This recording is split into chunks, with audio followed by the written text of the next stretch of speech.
Hey there! Do you need to set a booking limit for your whole account or per specific services? This tutorial will describe how to set it up using our Limit Bookings feature.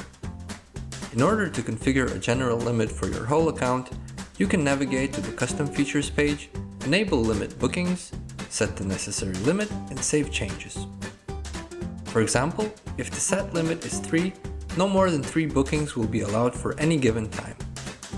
The Don't Apply Booking Limit Restrictions for Admin option determines whether the limit should also affect backend bookings.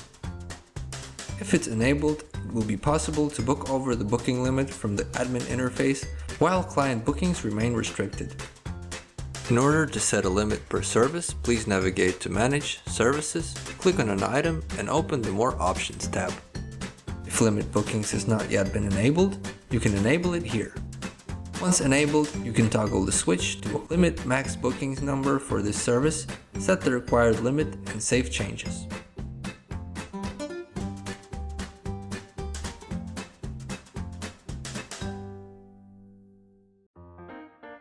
We hope you found this video helpful. You can find more tutorials like this on our YouTube channel. Please do not hesitate to like and subscribe, as well as check the links in the description to follow our social media pages. Thank you for choosing SimplyBook.me.